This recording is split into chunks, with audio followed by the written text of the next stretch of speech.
Hello, everybody. My name is Lloyd. I'm one of the organisers of Trusted Tech Talks. I want to say thank you for you all taking time out your evening today to be part of the first instalment of Clash of Clouds. The goal for this webinar is to compare three major cloud providers, so AWS, Azure and GCP, as we delve into cloud security, containerisation and tool sets. So we're going to have the panel discussion for 45 minutes with a 30-minute Q&A session to follow. So it should be wrapped up by about 7:45. So our panel is made up of experienced cloud experts. So Dave Mason from LADbible, Andy Norton from Footasylum, and Paul Maddocks from Sorted Group. So we're going to discuss their thoughts and experiences, and hopefully you will all leave with learning something new today. So we're going to be using Slido to ask questions. You can log into Slido by typing online. So it's www.slide.do or on the App Store or on the Google Play Store as well. So the code to post questions for the Q&A is 61189. So the number again is 61189. On Slido, you can like the questions that you'd like to ask the panelists. So these questions with the most likes will be answered first. Just so you're all aware as well, this webinar is being recorded and will be sent across to you all, as well as those that have expressed interest but can't attend this afternoon. So you'll all be provided with a short survey as well towards the end. This will open automatically. So please be honest. So any feedback will be very helpful for future Trusted Tech Talks and events. So just going, I know I've briefly introduced everybody there. So I'm just going to start with you, Dave, if you want to kind of introduce yourself. Sure, yeah. So I'm Dave. I've been probably building and running engineering teams for about 10 years now. But I'm mostly about the hands-on element of the role. That's what I really enjoy. So I try to keep myself involved in it. I've been working with AWS since about 2014. So that included providing the platform for a global telematics solution and migrating a major car finance provider from on-premise to cloud native. I arrived at LAD in 2018. They just migrated from UK Fast to GCP. I decided to wait for a good excuse to get them moved over to AWS, and I'm still waiting. So we're very much in GCP. I'm also now a certified associate cloud engineer, and you know, very happy with GCP as a whole.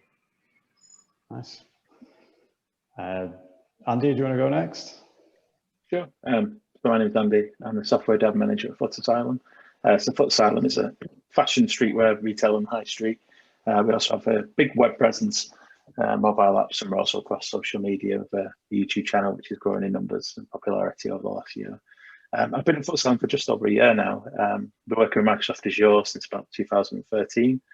I've been part of this kind of digital transformation for Footasylum over the last 18 months or so.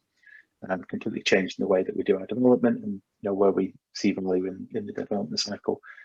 Initially from a .NET developer background, and I guess over the last maybe 5 or 6 years, I've been focusing more on the DevOps side of things and coaching teams and moving into more of an engineering manager position where I can help establish kind of a good developer community practice as we start to understand, I suppose, what we feel good looks like. So lots of coaching and helping the dev teams here just to get better at the kind of thoroughfare practices. Nice. Over to you, Paul. Yeah, currently lead site reliability engineer for the Sorted Group. Relatively new into this role. We're an Azure shop. My main background is actually AWS, so very strong AWS background and certified, similar to Dave touched on there. Strong experience in support. So initially that's how I started my career, and then worked the way through platform engineering all the way through to cloud, 5 or 6 years on that, and then moved out of large enterprise, so financial industry, into the startup world, and then I've ended up here now with SRE. Nice. So obviously the topics we're going to be covering today around cloud security, containerisation, and sort of tool sets within each platform as well. Just a couple of them. So yeah, I guess Dave, do you want to kind of start with this one? I guess how are you currently protecting your cloud platform over at Lad? Yeah, so I'll focus specifically on Edge because we are we've got some very high-profile websites. I think LADbible is currently the 14th busiest website in the UK, and across our group we do about 100 million sessions a month. So we're constantly under some sort of attack or other. So within GCP, you've got Google Cloud CDN. Which is obviously the content delivery network, and you've got a product called Cloud Armor, which sits alongside it and does various bits and pieces. The Cloud CDN itself is really good. If you look at CDN perf, it's consistently the fastest CDN from all the major providers, and Cloud Armor integrates with that by providing well, we've got web application firewall rules, so they're predefined and they cover all of the sort of the OWASP top 10. But then there's a lot of custom rule definition as well, and that's at both layer 3 and layer 7. So you can do either sort of port based or IP based or protocol based rules, but you can also do sort of application style rules as well. One of the really nice things about it is, and we get a lot of use out of this, is it feeds log data to 2 places. So it goes to Security Command Center, which if you're a sort of DevSecOps kind of professional, that's where you'll spend a lot of your time. But also it feeds data into a product they've got called Cloud Logging, which we can then export into BigQuery, which is their sort of data lake product that comes with its own sort of SQL-based analysis language, and it is ridiculously fast. I mean, we generate dozens of gigabytes of log data every day, and it enables us to query that very, very quickly. One of the problems that we do face is content scraping. So a lot of people will write scraper scripts that will steal all of our content and put them on another website, which, to be honest, that's not a huge issue for me. But what is a huge issue is that they do tend to spam our website with tens of thousands of requests in a few seconds. That can cause stability issues on the platform. What BigQuery allows us to do is break down sort of unique URLs by IP address and how many they've queried within a certain couple of minutes. So down to a really granular level of data, and then we can create custom firewall rules to sort of challenge those IP ranges with a capture, for example, which very quickly tends to deal with the issue. Obviously, when you're making firewall changes on a site as prominent as one of ours, you want to be able to test those. So it's got a nice preview mode feature, so you can build your rule and test it against traffic that's already happened to see what sort of impact it would have before you put it live. A good example of why you should do that is Cloudflare about 12 months ago took down a quarter of the internet because they got a regular expression wrong in one of their firewall rules. So yeah, it's important to test that before you roll it out. The other nice thing it's got actually is named IP lists. So quite often, if you want to limit your traffic from a certain provider, so say for example you are using Cloudflare in front of your origin, you might only want to allow traffic from Cloudflare IP addresses. That means you have to first of all find out what their IP addresses are and maintain that list. The named IP list feature means that Cloudflare maintain that list within GCP, and you can just apply it. So whenever their IP addresses change, your rules get automatically updated. So yeah, there's a lot of really nice features in there. We do get use out of pretty much all of them, and they certainly make my job a lot easier. Nice. Andy, do you want to go next on the how are you protecting your cloud platform? I know you guys are in obviously Azure and serverless, aren't you? So. Yeah, so there's really quite similar services in Azure. So we as well as using the seam protection and using it's called Azure Front Door, but it's a very similar kind of security at the edge. So it's a combination of a kind of a WAF and DDoS, and enables you to basically sit it in front of your applications. And because it's a global CDN, it will kind of manage a lot of that. Right, you don't have to worry too much about things getting beyond the perimeter. And so I think one of the things is that kind of AWS and Azure, they're kind of in this competition a lot of the time to have very similar. I think AWS sometimes is ahead of, and Azure will kind of catch up with their kind of products. I think what's interesting, what we've got a lot of value from at Footasylum is Azure Security Center. So that's it's kind of an all-in-one kind of security portal that feeds in information from the SIEM, feeds in information from CDNs as well.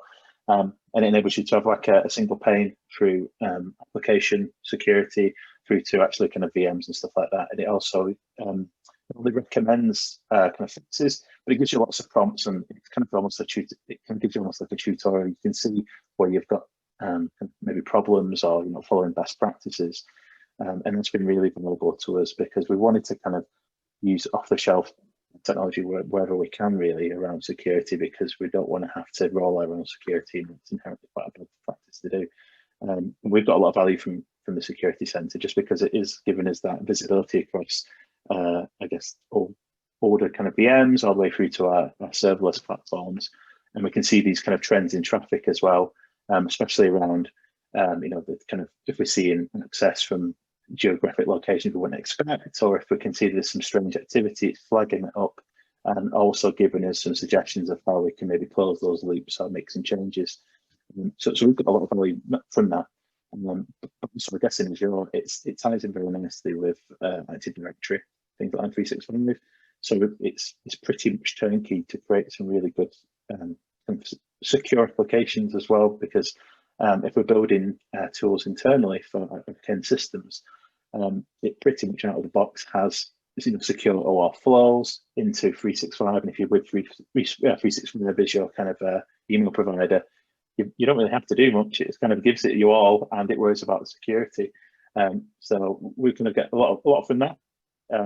So as well as covering the kind of the similar things that AWS does, we're also doing quite a lot with API management at the minute, and not only leveraging that to give us a real clean, I suppose, API layer, but also the security options that gives us as well, all the way through from kind of simple API keys that you can generate to more complex OAuth flows, and how you can kind of integrate with identity providers.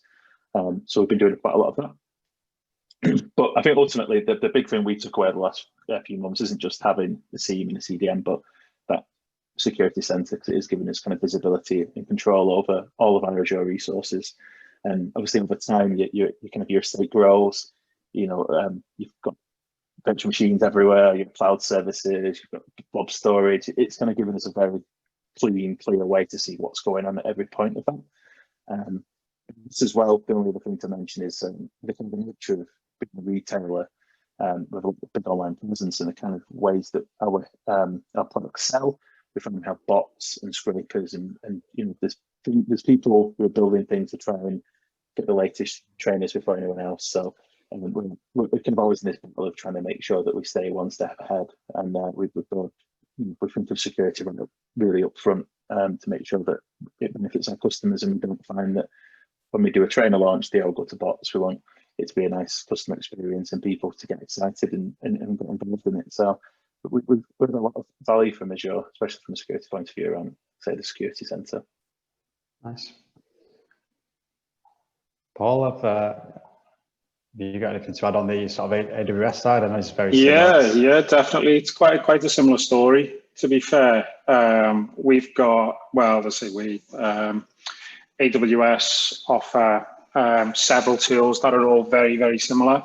The thing that springs to mind for me is, and again, as techies, we're not really that bothered about cost. We just like to throw the latest tools in and just get playing with them. But one of the things that springs to mind, being a new Azure user, really, is cost. So some of the things like Andy mentioned, you have to obviously pay extra, quite a high subscription fee. Whereas when we start moving towards, or move back towards AWS, just thinking of one of the easiest ones for me straight out of the box would be Shield. So really at the front door, you get out-of-the-box protection for no extra cost straight away, and that's against DDoS, so standard DDoS protection. Now, large enterprise, they can then upgrade to get extra, like access to a 24/7 support team from AWS and insurance against any additional costs if things do get through and spike. And this kind of thing only really became apparent when I moved into that startup world, because working for a large enterprise, you just turn on wherever you want really, and money's no object. But another good point there is CDN as well. So the cloud front from AWS is a fantastic tool for not only just protection, but also spreading the load as well. And just ensuring that your services are online. And then as we move further into the stack, from security perspective, what I started to struggle with personally within AWS initially, and it follows on from Andy's point really, was, and Dave's as well actually, in the volume of logs that you're dealing with from audit perspective, your VPCs within AWS, your networks, it's too much for especially a small team to handle. So that automated tooling that is available, things like Macy and the security tooling within AWS, make life so much easier because they present those suggestions for you. They're using, and I hate using the term AI, but they are doing some analysis on all of that in the background for you. So it's taking a lot of that pain away. From my personal perspective, I found things like guard duty within AWS a really good tool because it will identify those anomalies. So when you get people trying your SFTP servers, usually script kiddies or someone just trying to get in, but it flags up and you can automate the blocking of IP addresses or CIDR ranges. So quite similar tooling, easy to use. The thing I like about it is the integration. So every single front door within AWS, so whatever tooling, whether it's serverless, whether it's API gateway, anything, you can throw on that security layer without that much technical knowledge or expertise really to get to grips. But the other factor, which is where I think AWS just pips at the post, is the price point for me as well. Nice. Okay, great. I guess I know we've covered quite a lot there on the security side and the platforms, but I guess over the time, obviously using your cloud platforms with companies you've been in, what's the sort of been major issues you've had with cloud security? Log ingestion, like I touched on, was the biggest for me. Volume of data, trying to understand what's going on. When you're not naturally from a security background and you're having to wear many hats in a role, the learning curve is very steep, and you can't afford to get it wrong, because if you do, you're potentially putting your company at risk, significant risk at that. So for me, it was trying to understand all that information. So I was looking for proprietary tools within the cloud provider. I didn't want to be paying subscriptions for third-party tooling or services. I wanted something that was native to the cloud provider that would give me nice, clear, concise information. I think AWS does that with a lot of their tooling. Yeah, it's very similar for us as well. I think one of the things we've struggled with is historically we've took ownership of code from third parties, from developers that are no longer here, and as part of this digital transformation and moving everything in-house, you have to do a bit of housekeeping. These systems were emitting loads of logs, and you do get blinded with science. I think that's where to go for a real sense of understanding what were actual problems, what false positives, and slowly but surely chipping away at so our alerting was actually meaningful, because I think at the very start everyone ignored the alerting because they weren't sure what was a real fire and what was a pretend one. So we had to do quite a lot of that. And I think one of the things we've found really useful in Azure specifically is there's the concept of application maps. So within function apps and app services and the serverless functions, you can actually replay almost like an event, so you can see when an event happens, whether there's maybe a security something flags up, you can actually see the endpoints being attempted, what the payloads were that they were trying to do.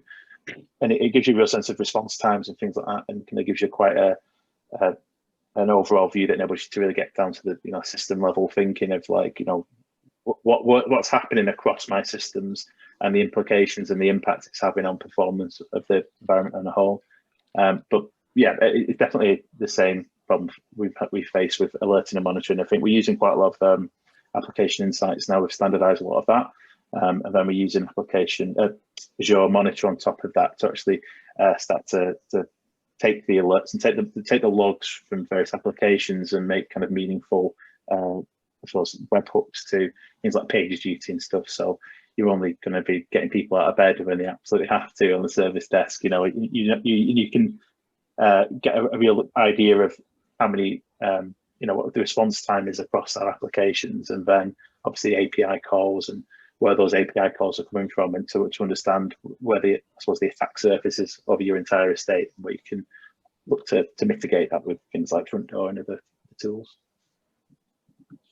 Yeah, I think just to add one more point to that, and it's more of a general point than a GCP specific one. I think cloud providers in general can maybe give you a little bit of a false sense of security, because you know that your OWASP top 10 is covered, right? But it's still your job to make sure that you're not using npm. We're JavaScript, so we use npm packages a lot. We need to make sure we keep those patched all the time.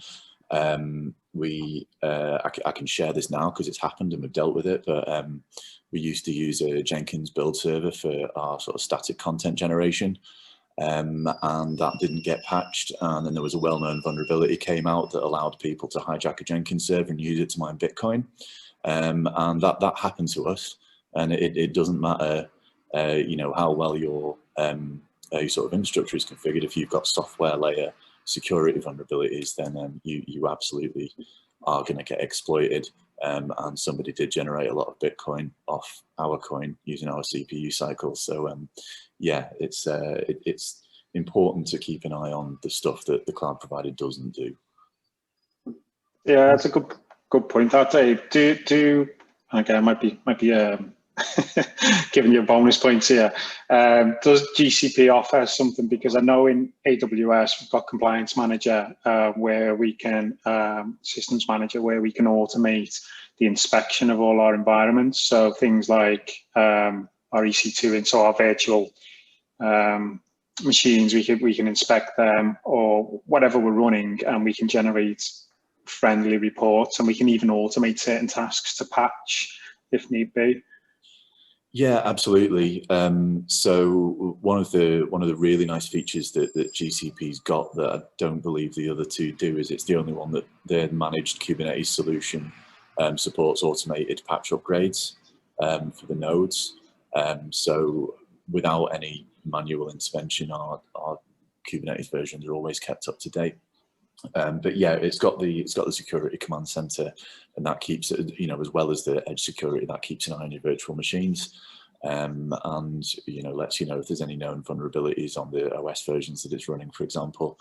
And then I think we're getting on to CI/CD in a bit, but there's a nice feature within gcloud CI/CD tool that will do automatic vulnerability scanning of the software that it's deploying. And you can actually block a build if it finds that there is something wrong within there. So yeah, there are some nice features in there. It's still possible to ship stuff that's out of date and vulnerable. Nice. Yeah, so obviously we've covered quite a lot on the security side there. It's pretty much everything we was going to go through. So yeah, the next topic is a big one really, obviously containerization within the cloud platform. So I guess the first question would be, what impact has containerization had? Do you want to start, Dave? Or? Yeah, sure. So yeah, we use containerization very heavily at LAD, particularly within the cloud. It's orchestrated within Kubernetes, and specifically Google Kubernetes Engine, which is for me, the sort of the jewel in the crown of the GCP suite of products. But I mean, Kubernetes in general, I'm a massive fan of it for a number of reasons. I think the thing that I love most is that it allows you to run the same container on your laptop as you do at massive scale in your production cluster. As a developer, that makes life so much easier. You know, it doesn't need my entire team to have the same version of Node running on their machine in order for things to work. And, you know, using tools like Docker Compose, you can, within sort of 10, 15 minutes, have a very, very similar replica of production, all just running on your dev machine with hot code reloading. So you get very, very fast feedback, and we don't tend to have a lot of issues where you lose a lot of time trying to get your dev environment working, which, you know, for those of us that have been around long enough will probably remember the days of your first 2 weeks in a job are always just setting your dev environment up. I'm pleased to say that thanks to containerization, that's become a thing of the past. We've got some other really cool features that Kubernetes enabled us to do.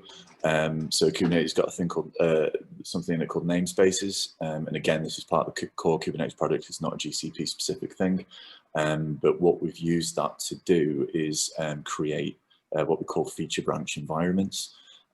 So when you have a feature on a branch, when you push that up to GitHub, we've got a GitHub webhook that kicks off something in Cloud Run that actually creates a Kubernetes namespace and then deploys the application into that namespace with the code from your feature branch in it, and then actually creates a DNS record as well that points specifically to that namespace. So within sort of 10 minutes of pushing a feature branch up to GitHub, you've got a public URL which is a subdomain of all of our websites that's got what you're building on it, which for showcasing and getting fast feedback, particularly with everyone working remotely these days, that's been really useful for us. I suppose the other things to call out, blue-green is really easy with Kubernetes. So you have you deploy your application into workloads, and then in front of the workload you have services, which is effectively the load balancer. So all of our production deployments, we have 2 workloads, one that's live and one that's not. And what this enables us to do is whenever we deploy from the master branch, either into staging or into QA or production, it will deploy it to the sort of staging workload. It can then run a series of smoke tests, which particularly when you deploy into production has bailed me out on more than one occasion. And providing these smoke tests all pass, and then it's simply a case of just switching the service to point to the other workload, and then that's in production. That for me is the way to do production deployments, yeah, Kubernetes makes that really easy. I suppose the final thing is Helm charts. So again, they've made it super easy to create deployments within Kubernetes that follow sort of industry best practices. So we've got our own Helm charts that we create because we've got a certain way that we like our APIs to be deployed, and you can almost view it as like a module in Terraform. You know, it's a standard way of deploying something that you just feed some parameters into. So we've got our own Helm charts that we created, but then there's also a public repo of Helm charts. So for example, Elastic, I've got an Elasticsearch Helm chart. That means that if you want to spin up an Elasticsearch cluster within Kubernetes, and you want to make sure that it's following best practice, you don't have to spend a week with your head buried in the docs. You can just pull down the Helm chart that Elastic have kindly provided for us, and feed some parameters into it, and away you go, and you can get it spun up in sort of an hour or 2, and it's probably better than what you would have created if you'd had to learn it all from scratch yourself. So yeah, I'm as I say, a huge fan of Kubernetes. Google Kubernetes Engine for me is probably the best managed Kubernetes service that's available at the moment. You know, I mentioned the auto upgrades before. That's really useful. It also scales massively.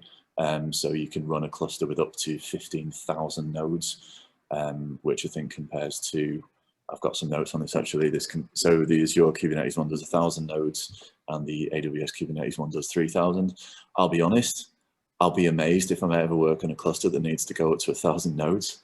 But it's nice to know that I can get to 15,000 if that ever happens. But yeah, it's just a really good product, and we use it a lot. Nice. Paul, do you want to add to that for the impact of containerization? Yeah, well, to be honest, I think it's going to be a consistent story across the board for all three of us, to be honest. Just touching on that point with the nodes, though, I've actually worked in a place where we have had over 3,000 nodes. Yeah, you're on GCP now. Indeed. So yeah, there was a large development community, and it was on premise as well. It wasn't even in the cloud, so it was quite heavy. But containerization has been a huge game changer, and I can talk through several parts of my career actually seeing it evolve, and then into public cloud. So that was quite a good point, really. It was just raised. So when we first started playing around, or when I first started playing around with Kubernetes and containerization, it was actually OpenShift. So it was a Red Hat product. That's where I first got involved with it. And like I say, it was on premise initially, and it now spans across all cloud providers actually.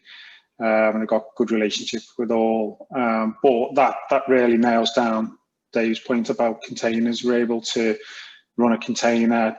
The devs can pull that container together, do all the testing locally. They can even pull forward into Kubernetes as well, so they can run that locally and touch backend services as well. So they can do full integration testing from their own desktop without having to try and build a full environment locally, which is a huge game changer. And then, well, Kubernetes is the big one for me. I'm pro Kubernetes for that reason, really. And we've never got to this. The utopia is to try and span multiple clouds. I've seen it done at several conferences, several players much larger than anywhere I've worked. But that is one of the biggest issues, really, is everyone's trying to be or remove vendor lock-in, and that spans to clouds as well. And by utilizing Kubernetes, albeit every vendor has, or every cloud provider has their own, especially AWS has their own little nuances and their own integrations. But by utilizing that core technology, you are able to technically lift and shift. So you can go to any provider you want, especially with the likes of utilizing the Helm charts as well. So it's nice standardizing on deployments, but also applying policies as well is a big one for us.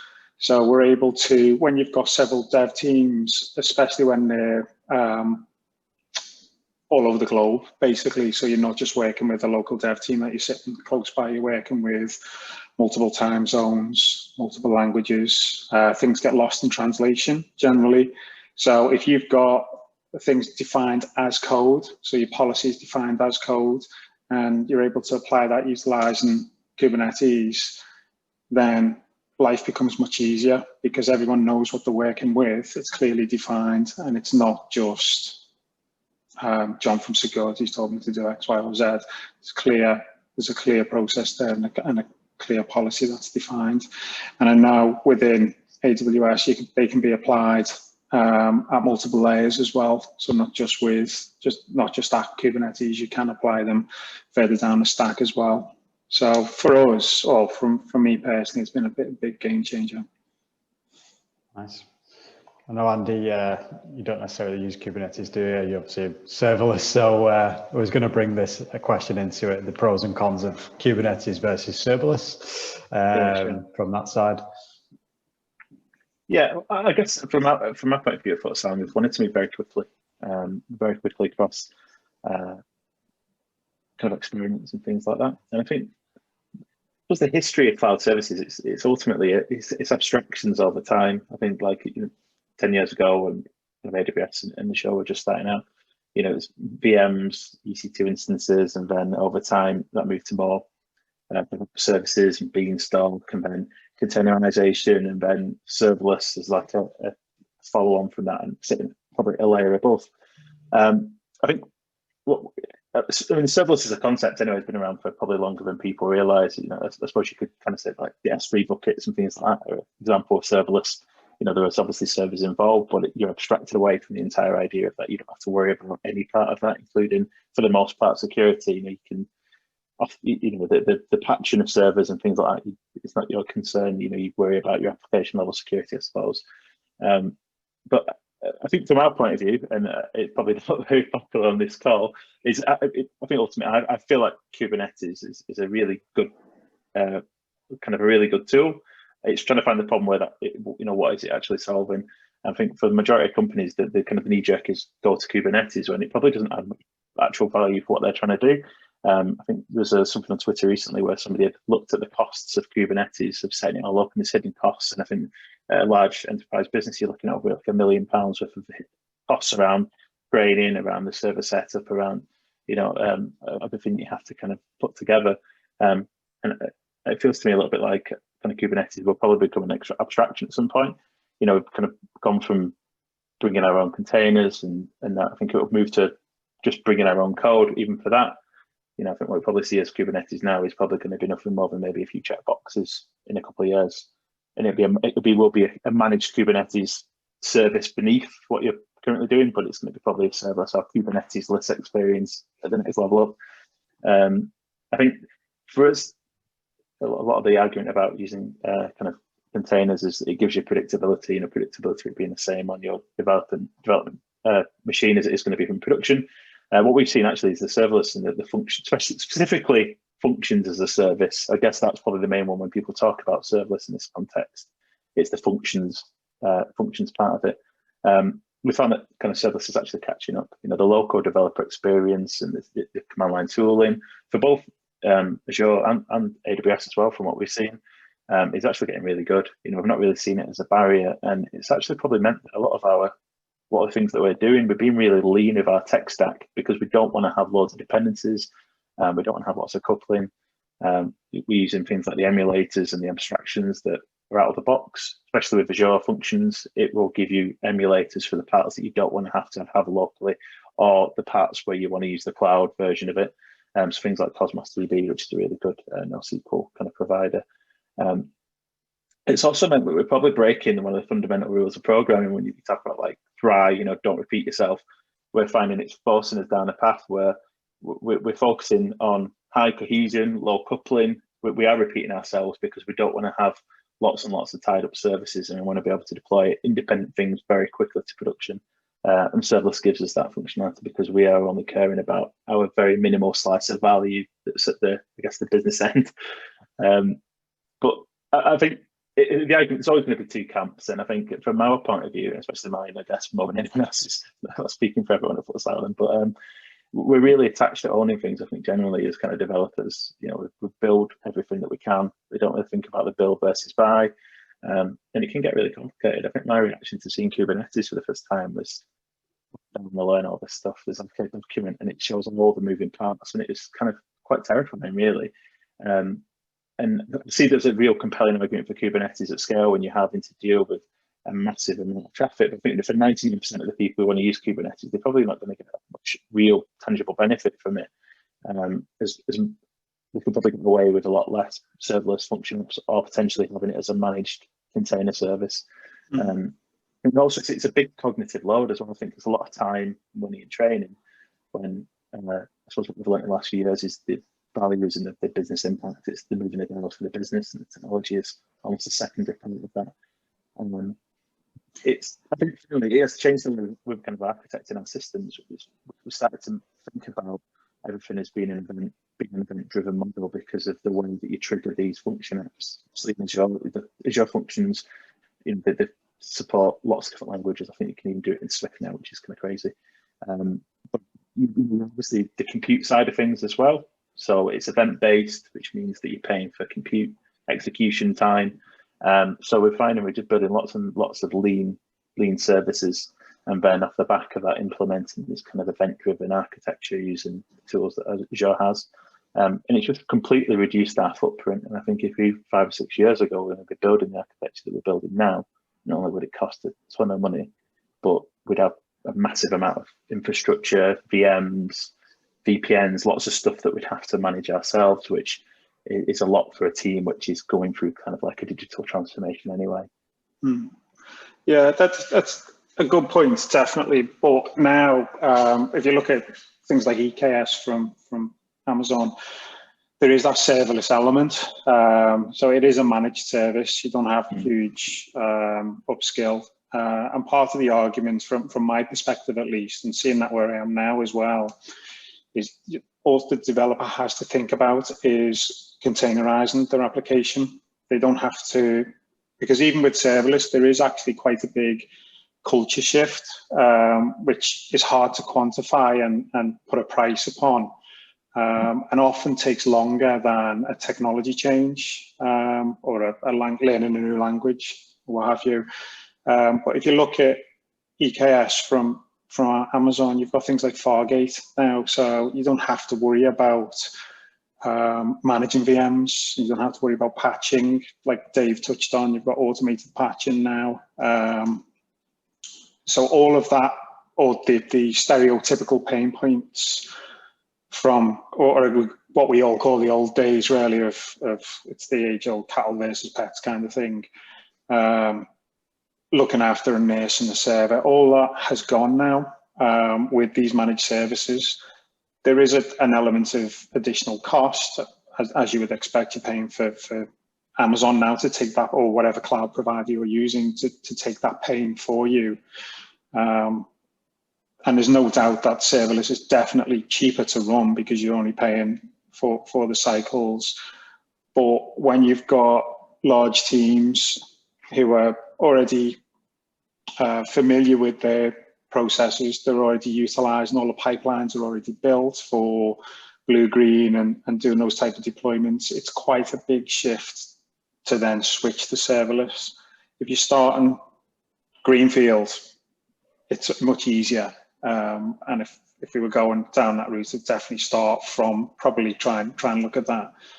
But I think it's not just a case of looking after, or that one of the negatives is looking after boxes and servers, because now even that's taken away from you with serverless. So like you pointed out, eventually I think that is the target, where you just throw your code at it and it will just run. But yeah, at the moment it's like a halfway house. Yeah, I think it's worth probably calling out at this point that there is a third option in GCP. So we are, as I say, we're using Kubernetes for our sites and APIs. We do use serverless GCP Cloud Functions for our sort of out of process stuff. So anything that's triggered by a pub sub queue is probably going to run in a Cloud Function. They released a product into general availability towards the end of last year called Cloud Run. So that is completely serverless, in that, you know, there's no underlying nodes to manage, but it just runs a container. So one of the big limitations of serverless is you're very much limited to whatever frameworks they're making available. So if there's any kind of binary that you need to include with your code, serverless just isn't an option. Cloud Run will you just give it a Docker file, basically a Docker image, sorry, basically, and it can be triggered by HTTP.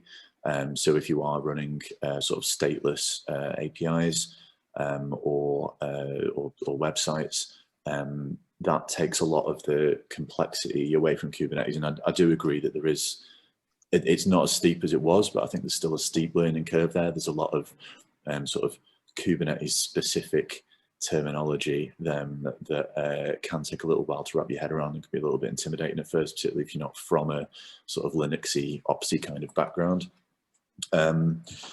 So it takes that away, but also doesn't have that the typical limitations you get with Cloud Functions, like I said, with the frameworks, or the sort of time limits. Normally the serverless functions will time out after sort of 6 or 7 minutes. So if you've got some kind of long running processing, again, serverless isn't really an option. Cloud Run there would probably sort you out. So yeah, that's definitely something that's worth looking into if you're having this sort of battle between should we do it serverless, should we do it Kubernetes. Nice, good points there. And yeah, just looking at the time now, just coming into our sort of final topics. Might not be able to cover them all because we've got quite a lot of questions as well that have come through from the attendees. So I guess obviously moving on to the next topic really was tool sets within each platform, and we was going to go down the sort of CI/CD and what tools you're using. So I guess Andy, do you want to start on this one? Yeah, sure. So what's the question, sorry, about the tool set? Sorry, the tools you're using for CI/CD? Yeah, sure. So we're using kind of Azure DevOps because been using kind of Azure, it's a natural fit, and they've done a really good job of changing it. So it used to be VS, I think it was the on-premise TFS, and then it became VSTS, and then they brought in a lot more of the release management and the CI and CD stuff, and then it's kind of gone to quite a lean model. And I think because they've purchased GitHub, they're kind of making it very, very user-friendly, very, very developer-friendly. So our source code, we store it in Azure DevOps, and then we have our build and deployment pipelines. And the integration is obviously first-party between two Microsoft products, and it's just really, really, really straightforward. So you can actually do it from the Azure portal. You can, within maybe 2 or 3 mouse clicks, have a full build deployment for anything in Azure. So in terms of setting up a pipeline, you can have a complete pipeline that's triggering on a main branch or feature branches with kind of blue-green deployments and all that kind of stuff set up in about 10 seconds. It's really, really slick, which has been great for us because I think went back maybe 5 or 6 years, and probably a little bit longer than that. When you're setting up your build pipelines, you could spend 2 weeks trying to get a build pipeline to send an artifact to somewhere. And then you're like, great, I've got an artifact, and I need to do the other part of that, actually deploying it somewhere. But the tools in Azure and Azure DevOps have been really, really good for us, and it's meant that we've kind of been able to move very quickly and actually remove some of the old style kind of on-premise VMs that we do in our builds, and move to it's called Azure DevOps projects in Azure. And that's the thing where you basically say what type of project you want to deploy and point it to your source code, and it will just go away and give you like an out-of-the-box thing that you can actually customize and bring in things like Sonar Cloud and static code analysis tools and stuff. But it's very much kind of very transparent, very easy to use, and very modular as well. So it ends up looking a little bit like Lego. You can see all these different blocks. I mean, you can add your block in there if you need to have some sort of call outs for a third party, or do some sort of security analysis, or check for things like API keys in the source code and stuff. You can have all of those in there, then workflows off that and do certain things like blocking deployments and stuff. But yeah, we've kind of done all in with Microsoft because we are a .NET house. It makes sense to use the tooling that they provide, and it's tooling that's getting really, really useful over the last couple of months. Obviously, they bought GitHub. They're starting to bring a lot of the tools and the features from GitHub and start to build on top of what was already a really solid platform for CI/CD. So yeah, the Azure DevOps have been really useful because it also combines all of the kind of the Agile toolkit as well. You've got things like the wiki and all the rest of it, but it's a very straightforward and transparent way to see things being deployed, see where they've been deployed, and if there's a problem, you can link it straight back to the source code very, very easily. I think anyone can kind of pick it up. And there's a really easy learning curve because they've just integrated all of those tools. And I imagine in a couple of years, they probably will remove the need for Azure DevOps, and it would probably just be all part of Azure as a single kind of platform. Nice, some good points within the Azure side. Dave, do you want to go next? Yeah, I'll try and be relatively quick about this. GCP's got a product called Cloud Build. I wouldn't say it's a super mature product, to be honest. It does have a couple of things going for it. It doesn't particularly tie you into GCP. You can create build steps as Docker images, so it's very, very flexible. If you wanted to run Cloud Build in GCP and then deploy everything to AWS, you can do that. That's fine. It's also got an incredibly generous free tier. So if you are just starting up and you're looking to minimize costs, it's a really good option to look at. So as it stands at the moment, you get 120 build minutes for free every day, and that's running. It'll run up to 10 concurrent builds for free as well. Which if you've got a couple of devs, that's probably going to cover you. So you get CI/CD for free, basically. It does have some significant limitations though. So it's got a set of predefined build steps. It's a very, very limited set. So you will find yourself writing custom build steps very, very quickly, which obviously adds dev time. There's no SSH debugging of the build agents. So if something's going wrong on the build agent, quite often you will want to SSH onto it and try and, if you've got detailed logs on there, for example, if you're running some Terraform and that's failing one of its API calls, you can output detailed debug logs, but they'll get written to the build agent. So if you can't SSH onto the build agent, you're not going to get those build logs. And at the moment, it's got no built-in caching layer either. So, for example, if you're doing like a yarn install or something like that, you probably want your node modules directory to be cached because it'll just save you a lot of time in every build. It doesn't have that just yet. So it's fine and it's very, very cheap. But I'd say if you're anything beyond sort of startup mode, it'd be worth looking at, Circle CI, something like that. Nice. Paul? Yeah, AWS has got a lot to offer in this space, to be fair. They've got, CloudFormation is the first thing. But obviously, I mean, there's two camps for this. Even hardcore AWS users get a bit nervous with these type of things because, again, it goes back to that whole lock-in. Once you start writing everything in CloudFormation, a lot of people jump ship to things like Terraform. But if you do use the native tooling within AWS, you get a lot of benefits. Number one, cost. So there's no charge for CloudFormation. Obviously, you pay for what you're spinning up, but the actual utilization of the tool set is free. You've got code deploy, which is their CI/CD pipeline. Again, no additional cost, and you can codify that as well, so you don't have to use the GUIs, drag and drops, and what have you. And again, it's quite powerful from a blue-green perspective. So they've got some nice templates that you can pull down, things people have already felt the pain that you're trying to do, and these are AWS that you can just utilize and modify to suit your own needs as well. But you can also build in then as well. So things like your pipelines, when you're building containers and you're pushing them up into your container registries, you've got scanning as well. So security scanning of your container registries, of your containers that you just built. So again, there's no additional charge for that. So they're really trying to push you down at the cheaper option, obviously, to use their native tooling. Yeah, there's not much more, to be honest, to add to it, really, other than they've tried to make life as easy as possible. I think, like Dave touched on, even the smaller shops with little experience can very quickly get up and running with blueprint templates. And these are production ready blueprint templates as well. So what you'll find with a lot of the examples, again, I can't talk for all the providers, but a lot of examples that you see for these type of things always have the caveat, not production ready. So you'll have these people thinking they're spinning up something safe and secure when it's not, whereas AWS provide those type of templates to utilize within their tooling to do such a thing. Nice. Okay, good.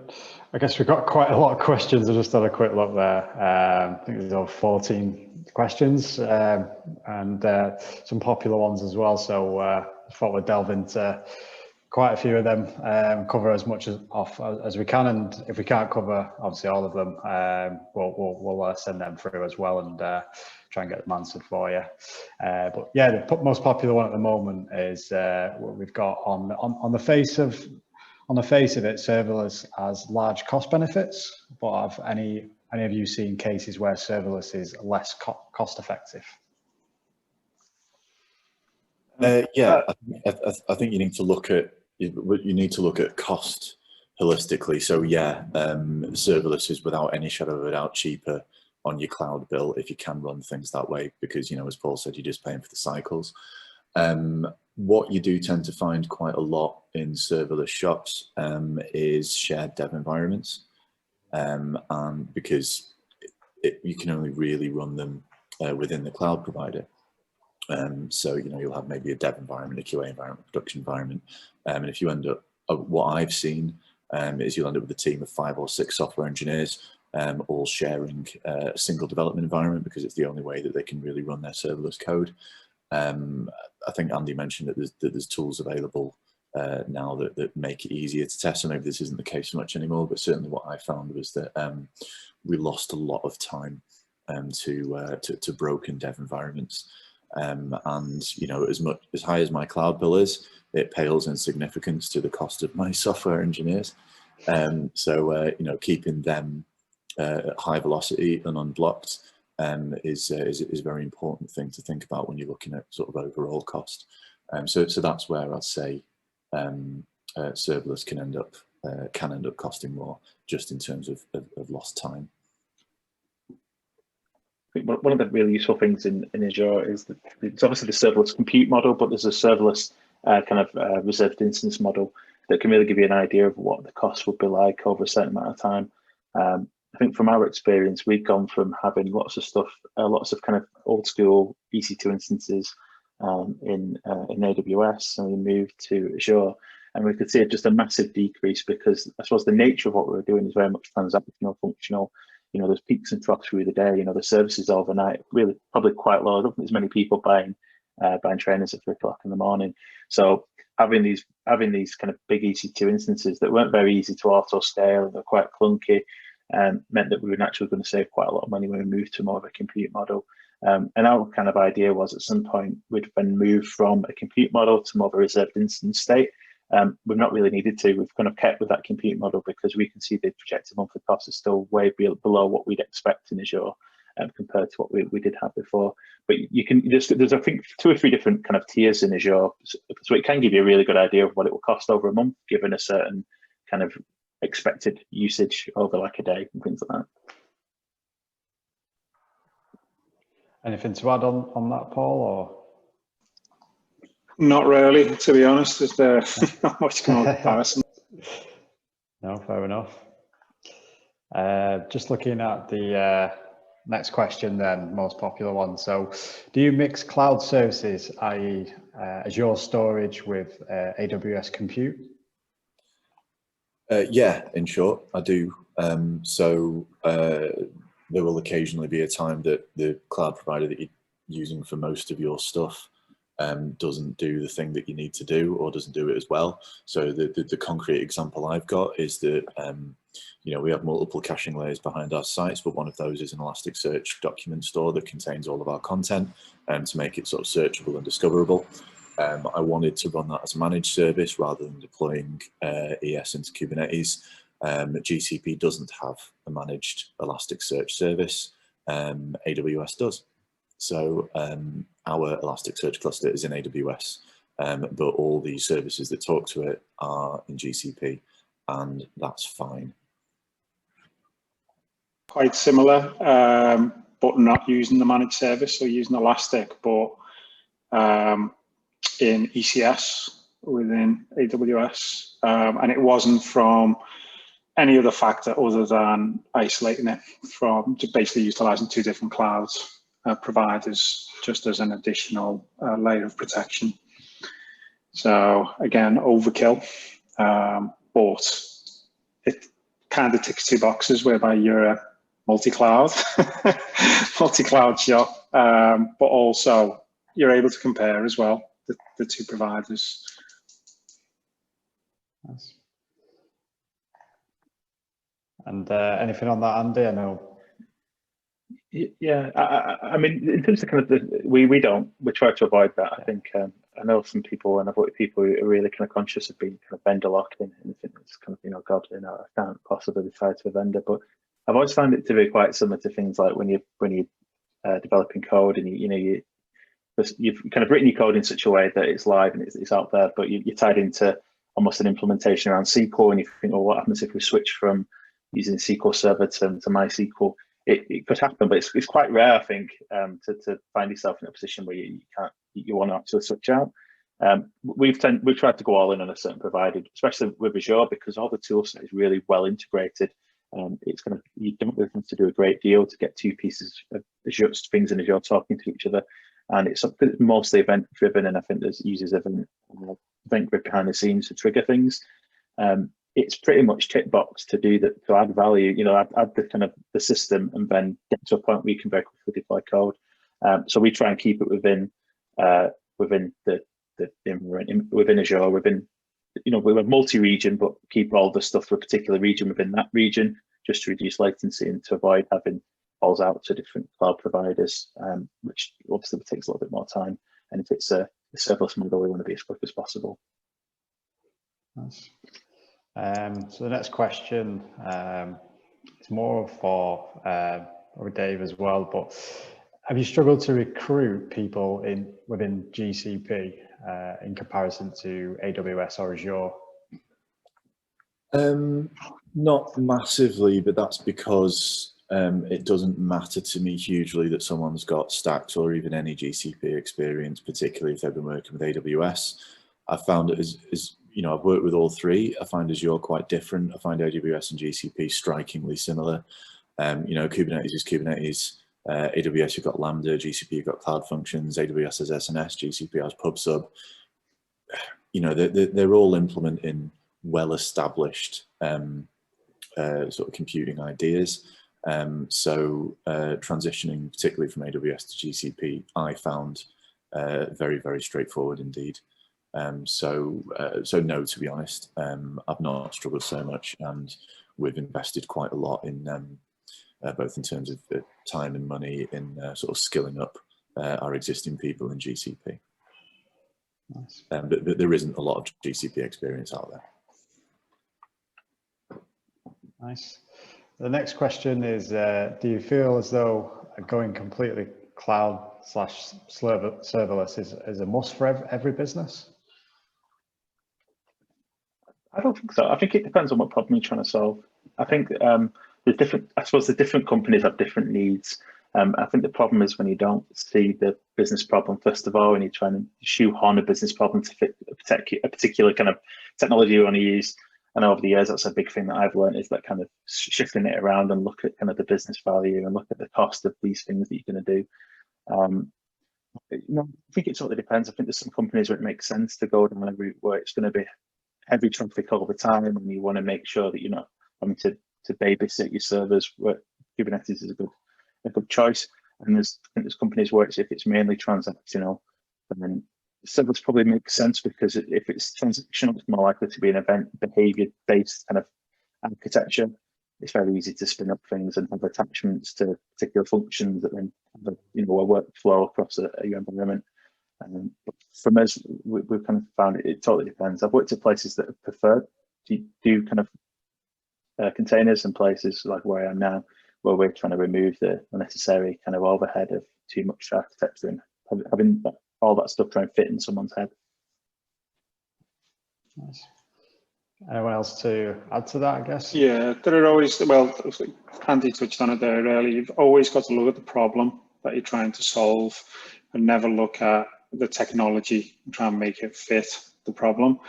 And there are always other issues. So if you look at the financial industry, they have data regulation that they have to comply with. So they can't opt for the cloud for all of their products and services. So they have to then look at the hybrid option. So they will operate some on-premise, some in cloud, be it whatever technology, Kubernetes, serverless.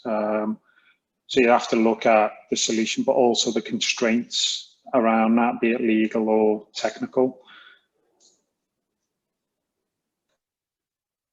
Yeah, I do think the reasons for not going into the cloud are getting fewer and fewer. You know, security was always one of the main ones that used to come up. I used to have to present to insurance companies about moving to our sort of cloud hosted solution, and obviously that was a big thing, particularly, you know, sort of 5 years ago. The thing I'd always point out is that the US government keep all of their data in AWS, and they actually have a specific AWS data center for it. And all of the security protocols that apply to the US government's data center apply to every other AWS data center.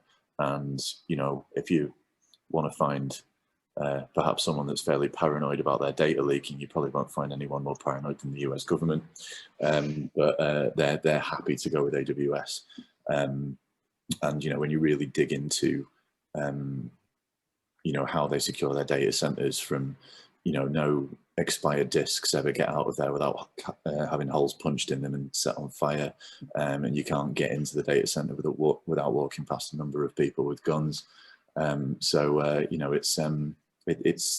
is a very secure place to keep your data, and I think there's probably a misalignment of perception versus reality.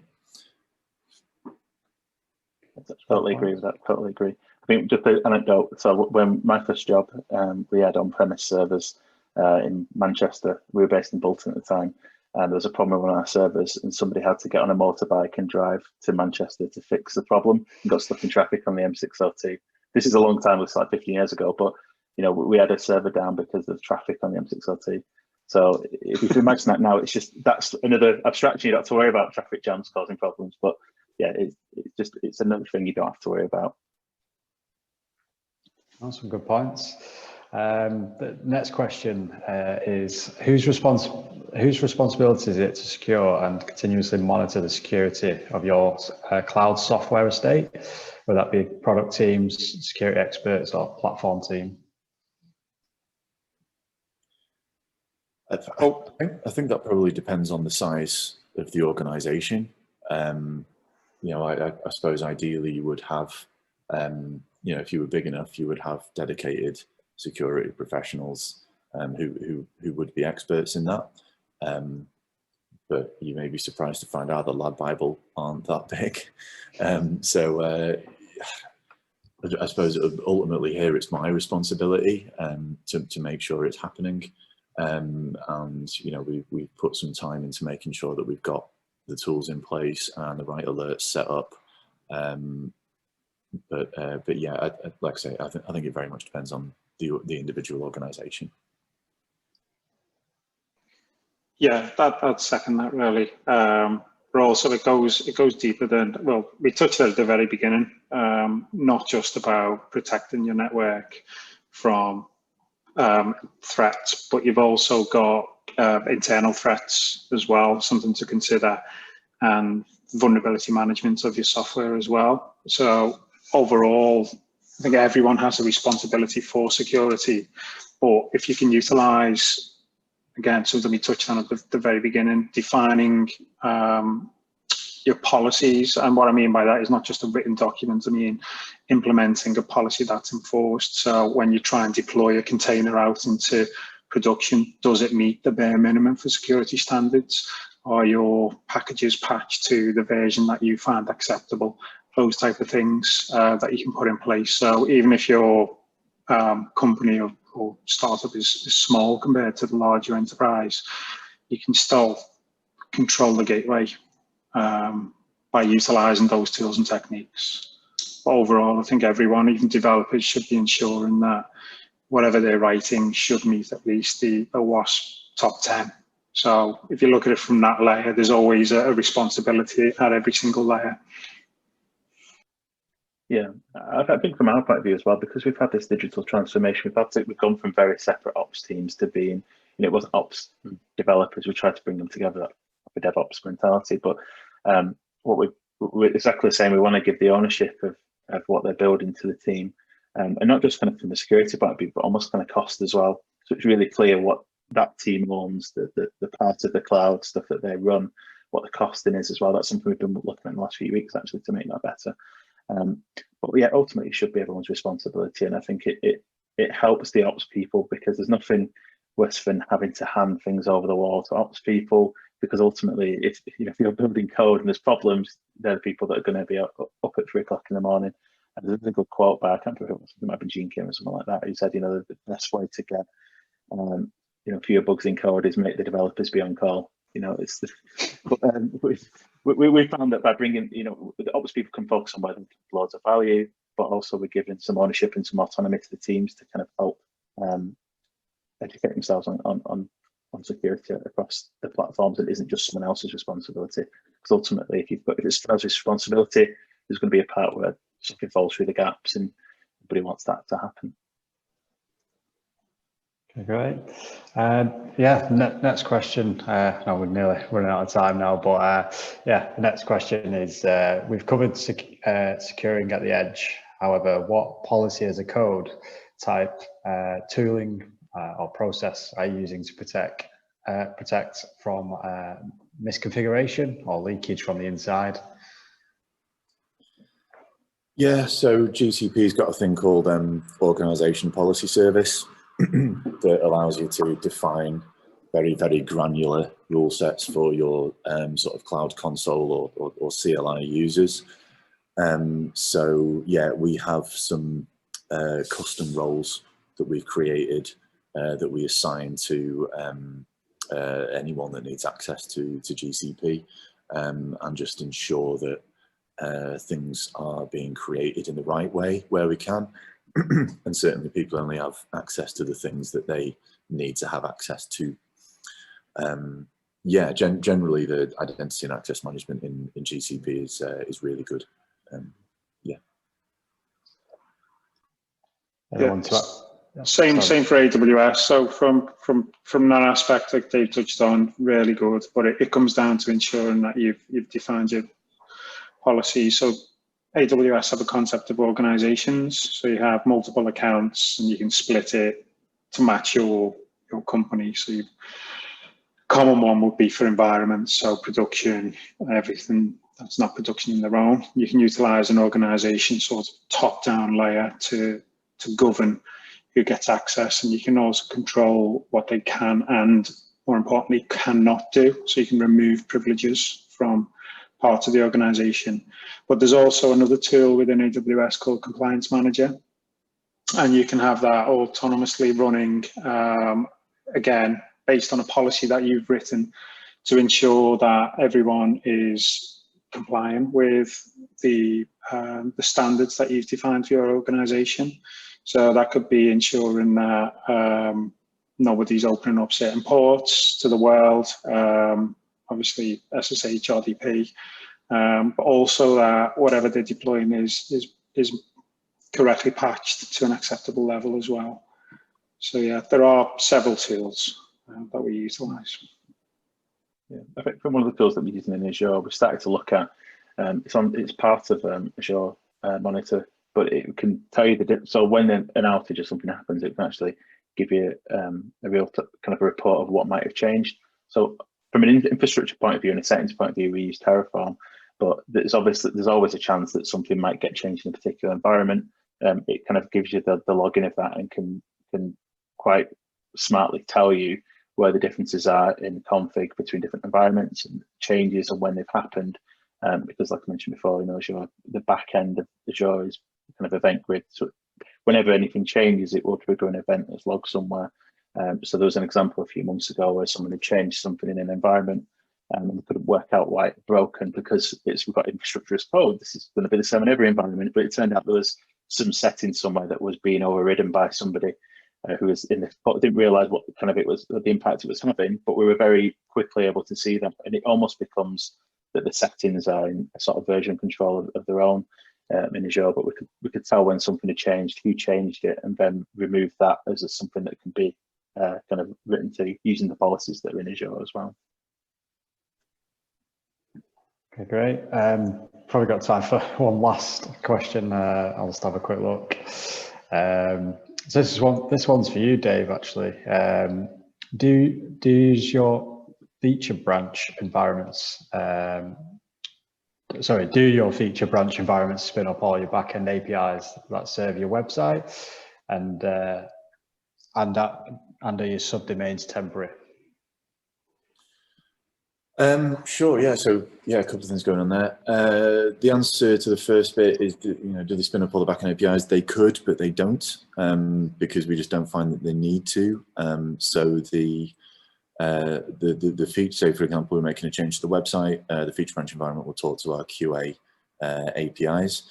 However, you can override that at a feature branch level. So say there was a corresponding API change on a separate branch, you can basically override the URL of the API in the website's config. And